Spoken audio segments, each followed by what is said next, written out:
কিন্তু একজন মানুষ সে তার গাড়িটা গুছালেন, তার ব্যাগটা গুছায় মক্কা থেকে পালায়ন করবে। কিছু লোক তাকে দাঁড়া করলো আর বলল, আইনা তুরিদ, ও ওয়াহশী, কোথায় পালাও তুমি? ওয়াহশী বলল, তুমি কি জানো না, তোমরা কি জানো না, মদিনা থেকে মুহাম্মদ এসেছে। আজ আর সে নিরীহ মুহাম্মদ নাই, সুপারলেটিভ পাওয়ার নিয়ে সে এসেছে, যেখানে যাকে পাবে হত্যা করে ফেলবে, এই কারণে আমি পালাই।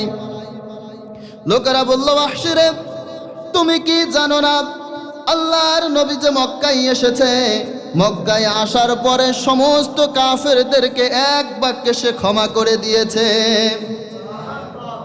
ওয়াহশী বলল, ক্ষমা করে দিয়েছে ঠিক আছে, কিন্তু আমাকে তো তিনি ক্ষমা করবেন না। আর কি কারণে আমাকে ক্ষমা করবেন? আমি নিজে বল্লম দিয়ে তার নিজের চাচা, আপন চাচার বুকের মধ্যে বল্লম দিয়ে আঘাত করেছি, বর্ষা নিক্ষেপ করেছি, বুকটা ফেরে ফেলেছি, বুকের মধ্য থেকে কলিজাটা বের করে এনেছি। আবু সুফিয়ানের স্ত্রী হিন্দা ওই তাজা কলিজাটা তার দাঁত দিয়ে চর্বণ করেছে। আমাকে আল্লাহর হাবিব মাফ করবে না? সমস্ত মানুষেরা ধরল, ওয়াহশী, ও ওয়াহশী, তোমার মনে হয় তোমাকে মাফ করবে না, কিন্তু তুমি একবার আল্লাহর নবীর কাছে যেই দেখো না, আল্লাহর নবী যদি তোমাকে মাফ না করে তখন তুমি ফিরে আসবে। লোকেরা ধরে ওয়াহশীকে পাঠালো, ওয়াহশী, একবার যাও, আমাদের মনে হয় আল্লাহর নবী তোমাকে মাফ করে দিবে। সিরাত ইবনে হিশামের মধ্যে ইবনে হিশাম তার উস্তাদ মুহাম্মদ ইবনে ইসহাক আত-তাবিঈ সূত্রে লেখেন, আল্লাহর নবী যখন মক্কায় এসেছে 10,000 সাহাবা নিয়ে এবার যখন কাবার চত্বরে তিনি দাঁড়ালেন, সমস্ত কাফেররা থরথর করে কাঁপতে লাগলো। আহারে, কত না জ্বালাতন এই মুহাম্মদকে করলাম, কত নির্যাতন এই মুহাম্মদকে করেছি, আজ তো মুহাম্মদ আর নিরীহ মুহাম্মদ নাই, আজকে মুহাম্মাদের হাতে সুপার পাওয়ার, মুহাম্মদ মদিনার রাষ্ট্রের অধিপতি, মুহাম্মদ সে সুপারলেটিভ পাওয়ার নিয়ে আজকে মক্কায় হাজির হয়েছেন। না জানি আজকে আমাদের কি দশা না করে, পিঠের চামড়া তুলে ফেলবে, কাকে ধরে হত্যা করবে কোনো জানা নাই।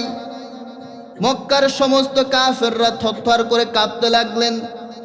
আল্লাহর হাবিব সাল্লাল্লাহু আলাইহি ওয়াসাল্লাম 10,000 সাহাবার একটা বিশাল বড় দল নিয়ে, এই দলের নেতৃত্বে তিনি দিচ্ছেন।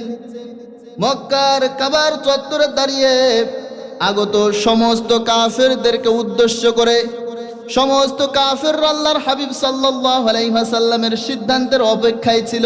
এই সমস্ত কাফেরদেরকে উদ্দেশ্য করে আল্লাহর হাবিব সাল্লাল্লাহু আলাইহি ওয়াসাল্লাম প্রথম একটা বাক্য উচ্চারণ করলেন।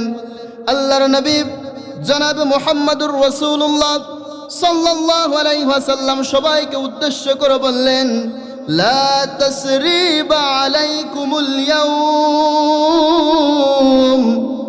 আল্লাহর হাবিব সাল্লাল্লাহু আলাইহি ওয়াসাল্লাম বললেন, আজকে তোমাদের কাছে আমি প্রতিশোধ নেওয়ার জন্য আসি নাই। সমস্ত কাফেরদেরকে এক বাক্যে আল্লাহর হাবিব মাফ করে দিলেন। আল্লাহর নবী বললেন, ইযহাবু ওয়া আনতুমুত তুলাকা। সমস্ত কাফেররা শুনে নাও, তোমাদের প্রতি আমি মুহাম্মাদের কোনো না আছে রাগ, না আছে ক্ষোভ, সবাইকে আমি মুহাম্মদ মাফ করে দিলাম।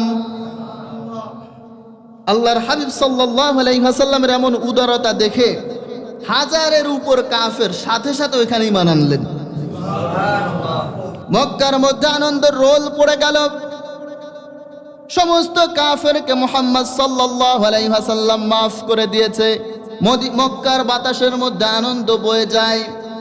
কিন্তু একজন মানুষ সে তার গাড়িটা গুছালেন, তার ব্যাগটা গুছায় মক্কা থেকে পালায়ন করবে। কিছু লোক তাকে দাঁড়া করলো আর বলল, আইনা তুরিদ, ও ওয়াহশী, কোথায় পালাও তুমি? ওয়াহশী বলল, তুমি কি জানো না, তোমরা কি জানো না, মদিনা থেকে মুহাম্মদ এসেছে। আজ আর সে নিরীহ মুহাম্মদ নাই, সুপারলেটিভ পাওয়ার নিয়ে সে এসেছে, যেখানে যাকে পাবে হত্যা করে ফেলবে, এই কারণে আমি পালাই। লোকেরা বলল, ওয়াহশী রে, তুমি কি জানো না, আল্লাহর নবী যে মক্কায় এসেছে, মক্কায় আসার পরে সমস্ত কাফেরদেরকে এক বাক্যে সে ক্ষমা করে দিয়েছে। ওয়াহশী বলল, ক্ষমা করে দিয়েছে ঠিক আছে, কিন্তু আমাকে তো তিনি ক্ষমা করবেন না। আর কি কারণে আমাকে ক্ষমা করবেন? আমি নিজে বল্লম দিয়ে তার নিজের চাচা, আপন চাচার বুকের মধ্যে বল্লম দিয়ে আঘাত করেছি, বর্ষা নিক্ষেপ করেছি, বুকটা ফেরে ফেলেছি, বুকের মধ্য থেকে কলিজাটা বের করে এনেছি। আবু সুফিয়ানের স্ত্রী হিন্দা ওই তাজা কলিজাটা তার দাঁত দিয়ে চর্বণ করেছে। আমাকে আল্লাহর হাবিব মাফ করবে না? সমস্ত মানুষেরা ধরল, ওয়াহশী, ও ওয়াহশী, তোমার মনে হয় তোমাকে মাফ করবে না, কিন্তু তুমি একবার আল্লাহর নবীর কাছে যেই দেখো না, আল্লাহর নবী যদি তোমাকে মাফ না করে তখন তুমি ফিরে আসবে। লোকেরা ধরে ওয়াহশীকে পাঠালো, ওয়াহশী একবার যাও, আমাদের মনে হয় আল্লাহর নবী তোমাকে মাফ করে দিবে।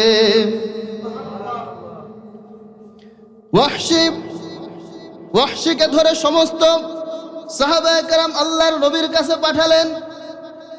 আল্লাহর হাবিব সাল্লাল্লাহু আলাইহি ওয়াসাল্লামের সামনে আসলেন। ওয়াহশী আল্লাহর নবীকে সালাম দিলেন, আসসালামু আলাইকা ইয়া রাসূলুল্লাহ। ওগো আল্লাহর নবী, আমি ওয়াহশী বলছি। আল্লাহর হাবিব বললেন, কোন ওয়াহশী তুমি? আপনার চাচা আমির হামজাকে হত্যা করেছিল ওই ওয়াহশী আমি। আল্লাহর নবী সাল্লাল্লাহু আলাইহি ওয়াসাল্লাম বললেন, কেন তুমি এসেছো? ওয়াহশী বললেন, আতাইতুকা ইয়া রাসূলুল্লাহ। ওগো আল্লাহর নবী, আপনি আমাকে ক্ষমা করে দেন। ওগো আল্লাহর নবী, উরিদু আন মুসলিম, আর আপনি আমাকে কালেমা পড়ায় দেন, আপনি আমাকে মুসলমান বানায় দেন। আল্লাহর হাবিব সাল্লাল্লাহু আলাইহি ওয়াসাল্লাম বললেন, তোমাকে মুসলমান বানায় দিচ্ছি আমি। ওয়াহশী বলল, গো আল্লাহর নবী, আমি যে মুসলমান হব, আমি যে ইসলাম কবুল করব, কিন্তু একটা শর্ত আমার আছে। কি শর্ত ওয়াহশী? ওয়াহশী বলল, লা উসলিমু হাত্তা আসমা কালাম আল্লাহ। ওগো আল্লাহর নবী, আমি যে ইসলাম কবুল করে নিব, আমি যে মুসলমান হব, এই মুসলমান হওয়ার পরে আল্লাহ রাব্বুল আলামিন যে আমাকে ক্ষমা করে দিয়েছেন, আল্লাহ রাব্বুল আলামিন যদি এইটা আপনার কাছে ওহীর মাধ্যমে জানায় দেয়, আল্লাহ রাব্বুল আলামিন যদি ওহী নাজিল করে জানায় দেয়, ওয়াহশী তোমাকে ক্ষমা করে দিলাম, তাহলে আমি মুসলমান হব, নচেত আমি মুসলমান হব না, হব না। আল্লাহু আকবার। হিসাব করছেন, নবীজির চাচাকে করছে হত্যা, আপন চাচা, সাইয়্যিদুশ শুহাদা যাকে বলা হয়, শহীদদের সর্দার যাকে বলা হয়, এই আপন চাচাকে শহীদ করছে। শহীদ করার পরে আসছে মাফ চাইতে, মাফ চাওয়ার পরে বলতেছে, মুসলমান আমি হব, কিন্তু আমার একটা শর্ত আছে। আচ্ছা, আমাদের কাছে যদি আসতো, আসার সাথে সাথে গাছের সাথে ধরে আগে পিটায় নিতাম না? চাচারে মারছে, মারার পরে আবার কাছে আসছে, বলতেছে যে আমার শর্ত আছে, মুসলমান হবা। ওয়াহশী বলল, শর্ত হল আল্লাহ যদি আয়াত নাজিল করে না জানায় আমাকে ক্ষমা করেছে, মুসলমান আমি হব না, হব না, হব না। আল্লাহ রাব্বুল আলামিন তার হাবিবকে জানায় দিলেন, ও নবী, ওয়াহশীকে আপনি আমার ফয়সালা জানায় দেন। কুরআনুল কারীমের সূরাতুল ফুরকানের ৬৮ নম্বর আয়াতটা নাজিল হয়ে গেল। আল্লাহর হাবিব ওয়াহশীকে উদ্দেশ্য করে বললেন, ওয়াহশী, আয়াত নাজিল হয়েছে, আল্লাহ রাব্বুল আলামিন ওহী পাঠিয়েছে, ওয়াল্লাযীনা লা ইয়াদউনা মা'আল্লাহ ইলাহান আখার ওয়া লা ইয়াকতুলুনা আন-নাফসাল্লাতী হারামাল্লাহু ইল্লা বিল হক ওয়া লা ইয়াজনুন। ও ওয়াহশী, আল্লাহ রাব্বুল আলামিন ওহী নাজিল করে জানিয়েছেন, আমি আল্লাহর সঙ্গে যদি কেউ শিরিক না করে, আমি আল্লাহর পাশাপাশি অন্য উপাস্যকে যদি না ডাকে, আর যদি কোনো প্রাণীকে কেউ হত্যা না করে, আর যদি জিনা না করে, আল্লাহ রাব্বুল আলামিন তাকে ক্ষমা করে দিবেন। আওয়াজ দিয়ে বলেন সুবহানাল্লাহ। ওয়াহশী মুসলমান হবা, আল্লাহর হাবিবের কথা শুনে ওয়াহশী বললেন, না ইয়া রাসূলুল্লাহ, মুসলমান আমি হব না। কি কারণে ওয়াহশী মুসলমান তুমি হবা না? ওয়াহশী বললেন, ইন্নী উশরিক বিল্লাহি ওয়া ক্বাতালতুন নাফসাল্লাতী হারামাল্লাহ ইল্লা বিল হক। আল্লাহ রাব্বুল আলামিন আমাকে বিনা শর্তে ক্ষমা করে নাই। তিনটা শর্ত কিন্তু দিয়েছে। এক নাম্বার শর্ত হলো আল্লাহর পাশাপাশি কাউকে শরীক করা যাবে না, শিরিক করা যাবে না, কিন্তু আমি ওয়াহশী সারাটা জীবন শিরিক করে আসলাম। দুই নাম্বার শর্ত হলো কোনো প্রাণীকেও হত্যা করা যাবে না, আমি না জানি কত মানুষকে হত্যা করে ফেলেছি। তিন নাম্বার শর্ত হলো জেনা করা যাবে না। ওগো আল্লাহর নবী, কতবার জেনা করেছি তার জানা নাই। আল্লাহ রাব্বুল আলামিন আমাকে বিনা শর্তে ক্ষমা করলেন না, অতএব আমি মুসলমান হব না। আল্লাহু আকবার। দেখেন, আল্লাহ আয়াত নাজিল করছে, এরপরও কি করতেছে? মুসলমান হবে না। ওয়াহশীর কথা শুনে আল্লাহ রাব্বুল আলামিন দ্বিতীয় আর একটা আয়াত নাজিল করলেন। আল্লাহর হাবিবকে বললেন, ও নবী, ওয়াহশীকে জানিয়ে দেন, যদি তোমাদের আমলনামার মধ্যে শিরিকের গুনাহ থাকে, আর যদি তোমাদের আমলনামার মধ্যে হত্যার গুনাহ থাকে, তাওবা যদি করে আসো, তাহলে সব কিছু আমি আল্লাহ মাফ করে দিব। প্রথমে আয়াতটা ছিল যে যদি শিরিকের গুনাহ থাকে, জেনার গুনাহ থাকে, আর যদি হত্যার গুনাহ থাকে, তাহলে আমি আল্লাহ কি করব না? মাফ করব না। এবার আল্লাহ বলতেছে শিরিকের গুনাহও যদি থাকে, হত্যার গুনাহও যদি থাকে, জেনার গুনাহও যদি থাকে, যদি তাওবা করে, যদি কি করে? তাওবা করে, তাহলে আমি আল্লাহ কি করব? মাফ করে দিব। বিশ্বনবী বললেন, ওয়াহশী মুসলমান হবা? ওয়াহশী বলল, আল্লাহর নবী, মুসলমান তো আমি হতে পারবো না। কেন রে ওয়াহশী, মুসলমান তুমি হবে না? বললেন, এখনো তো শর্ত রয়ে গেছে, যদি তাওবা করি, আমি জানি না আমার তাওবা আল্লাহ রাব্বুল আলামিন কবুল করবেন কিনা। আল্লাহ রাব্বুল আলামিন তো এখনো বিনা শর্তে আমাকে মাফ করেন নাই, অতএব আমি মুসলমান হতে পারবো না।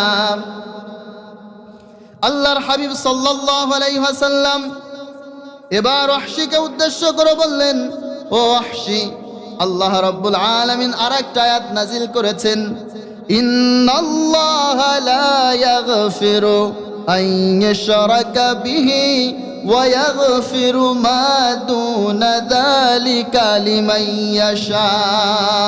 আল্লাহু আকবার। প্রথমে কয়েকটা শর্ত ছিল, হত্যার গুনাহ, জেনার গুনাহ। এবার আর কোনো শর্ত নাই।